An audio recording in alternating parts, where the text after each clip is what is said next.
Hello, dear friends of the Moonlitwest channel. Today, we are so happy to welcome you back to the emotional journey of gentle steps on the green grass. This is a story that not only takes us back to childhood, but also reminds us of the beautiful values of family love and the bond between small souls. Before we begin, don't forget to hit like and subscribe so you don't miss any part of the story. Let's join this journey together, where each episode will be a gentle reminder for you to have peaceful, warm, and emotional nights of sleep. Now let's step into the next part of the story, where the afternoon sunlight still gently touches the wildflower fields, but the atmosphere begins to change with significant events unfolding. Let's explore together. Nestled behind rolling hills, the little town of Clearbrook seemed as if it had been forgotten by the passage of time. The town had only one main road, shaded by oak trees, leading to the central square, where the townspeople gathered every week for the market. On the edge of the town, nestled by the Clearwood River, stood the Harper family's small wooden house. The house, with its white porch and blue window frames, exuded simplicity and warmth, as if always welcoming those who returned home. Living there were two brothers, Sam and Ben Harper, along with their parents. Sam, the elder at 12 years old, was full of energy, with messy brown hair and bright brown eyes that lit up every time he thought of a new game. Ben, Sam's younger brother, at 10, had an entirely different personality. He was quiet, sensitive, and often found joy in the little things that others easily overlooked. Still, the two brothers were inseparable, like two halves of a perfect whole, always finding ways to complement each other, like the perfect puzzle pieces. The field near their house was their regular hangout, a childhood paradise where every little corner held endless joy. Every morning, after enjoying the breakfast their mom prepared, crispy toast and sunny-side-up eggs, Sam and Ben would dash outside, leaving behind the wooden walls of their home. The field stretched out like a lush green carpet, dotted with wildflowers in every color: yellow, purple, white, tiny but vibrant under the sunlight. The flowers weren't just decorations for the field, but silent companions to the two brothers. Sam and Ben often competed to pick the tallest flowers, weaving them into crowns they wore on their heads, pretending to be knights with royal crowns. Their laughter blended with the chirping of birds perched on the nearby oak trees, creating a beautiful natural symphony. Butterflies fluttered around, their delicate wings shimmering in the breeze, as if dancing to the music of childhood. Sam was always the leader in their games, running the fastest, jumping the highest, and sometimes pretending to be the lord of the field, ordering Ben to obey. But Ben never minded. His smile always shone brightly as he chased after his brother, his little legs working hard not to fall behind. On some days that they spent hours chasing crickets hiding in the tall grass. "Sam, look, this cricket is as shiny black as Dad's shoes," Ben exclaimed, his eyes sparkling as he held the cricket up for Sam to see. Sam burst into laughter, pulling a small box from his pocket as they competed to see who could catch the most crickets.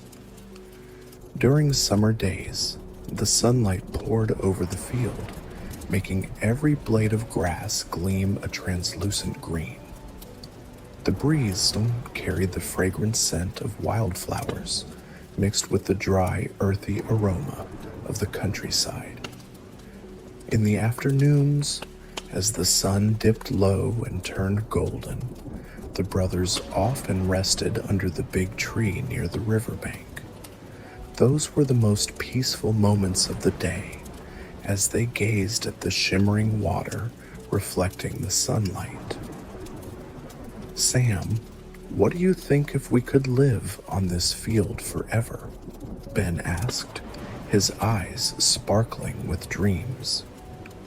With a more mature demeanor, Sam smiled and replied, "If you want, I'll build a castle right in the middle of the field, so we'll never have to leave." That answer made Ben giggle, but he trusted his brother's promise completely. To Ben, Sam wasn't just a brother, he was a hero, a guide who led him through every nook and cranny of their childhood world. And to Sam, Ben was a steadfast companion, always ready to join any adventure he created. Every corner of the field held beautiful memories. There was a time when the two brothers got lost in a dense thicket while searching for an imagined treasure. Ben, being smaller and afraid of the dark, clung tightly to Sam's hand the entire time, his wide eyes filled with fear but determination to keep moving forward. When they finally emerged into the light, they laughed uncontrollably, their laughter echoing across the field. Sam ruffled Ben's hair and said, "Don't worry, with me here, you'll never be lost." That field wasn't just a playground. It was a place where brotherly love blossomed, where childhood memories were woven into vibrant threads as colorful as the wildflowers.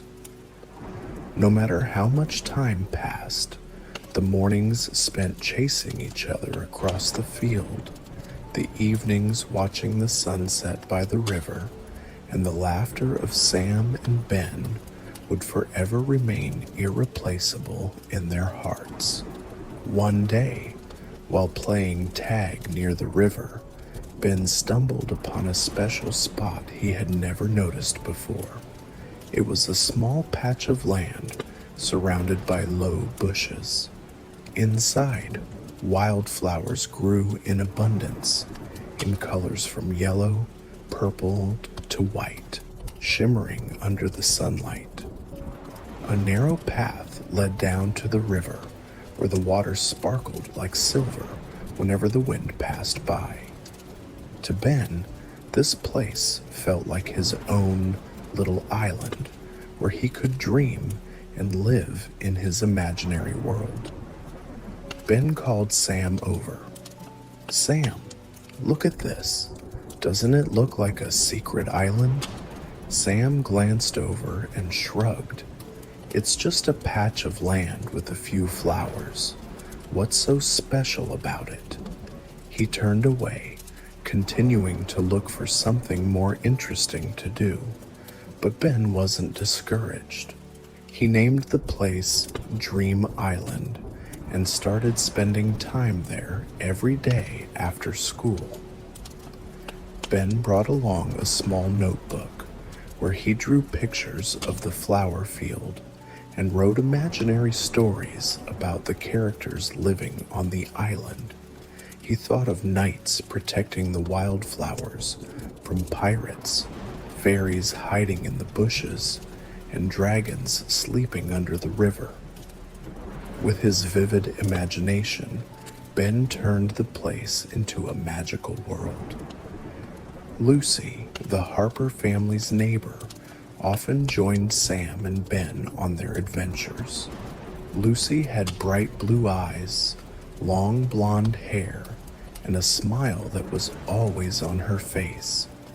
Though she was the same age as Sam, she always carried herself with a maturity beyond her years, with a knack for listening and understanding others. She often served as an inspiration and ally in their games. When the three children played tag in the field, Lucy was often the quickest, sometimes even outrunning Sam, which he would never admit. Once, when Sam tripped and fell in the grass, Lucy was the first to extend a hand to help him up, her radiant smile lighting up her face. "You need to be more careful, Sam. Nobody wants our champion to get hurt," she teased. Lucy loved Ben's stories and often sat with him under the shade of the trees, listening as he told tales about Dream Island with sparkling eyes. One day, while all three of them rested on the grass after a tiring race, Lucy looked at Ben with curiosity. "Ben," she said gently but encouragingly, "you should really write these stories into a book.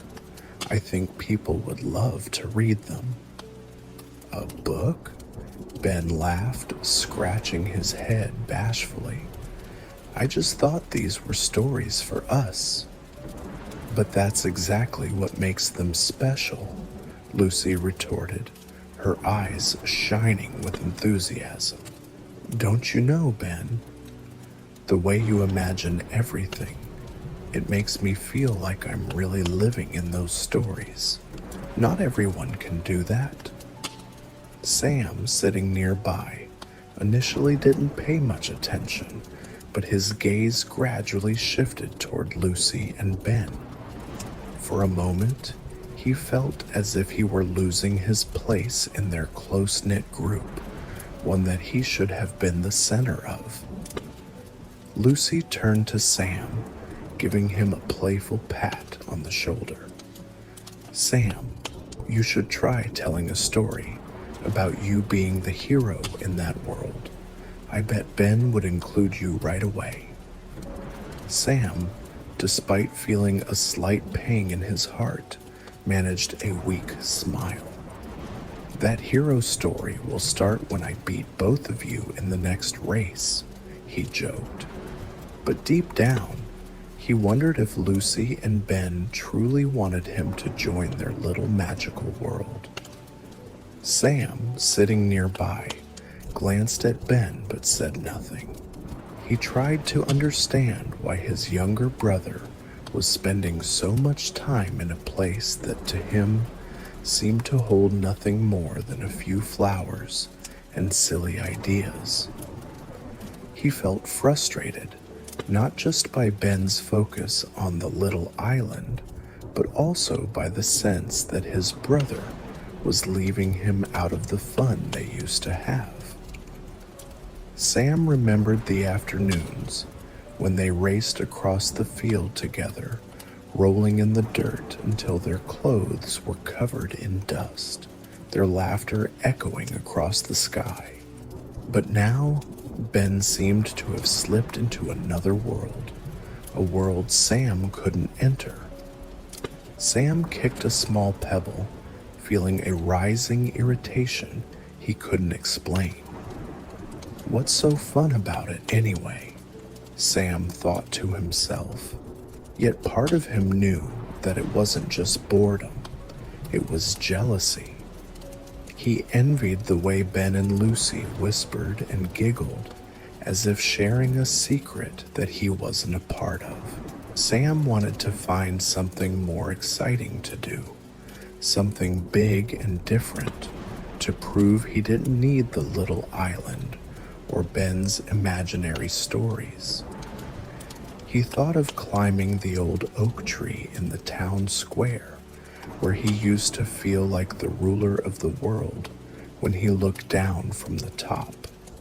He remembered the races with the other kids in town, the cheers as he dashed across the finish line, Those memories made him feel strong, but they also reminded him that those joys now seemed emptier. Is it because Ben isn't with me anymore? Sam wondered, but quickly brushed the thought aside. Sam sighed, trying to focus on his own games, but his eyes kept drifting back toward Ben. It seemed he couldn't shake the curiosity or a lingering feeling of regret. These mixed emotions left Sam feeling more lost than ever, even as the peaceful field stretched out around him under the warm sunlight. However, Ben and Lucy's growing enthusiasm for the little island made Sam feel increasingly left out. The afternoons they once spent racing across the field together had turned into lonely moments under the shade of the tree, while Ben and Lucy whispered and laughed about their imaginary stories.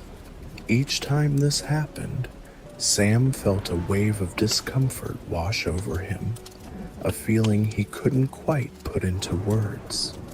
The days passed slowly but peacefully, like the Clearwood River quietly flowing through the town. The simple life in Clearbrook, with its misty mornings and golden sunsets, served as the perfect backdrop for Sam and Ben's childhood memories. But hidden beneath those tranquil days, small tensions between the two brothers began to form, like a thin cloud slowly gathering in the bright blue sky of summer. Outside, the wind still whispered through the grass, carrying with it the untold stories of the wildflower fields. And with that, the first journey of our three young friends across the field, filled with sweet memories, comes to a close. Rest well and get ready for the surprises that await you tomorrow, as this simple yet touching story continues to unfold. Don't forget to hit subscribe so you won't miss any moment. Sweet dreams, and see you in the next chapter of Gentle Steps on the Green Grass.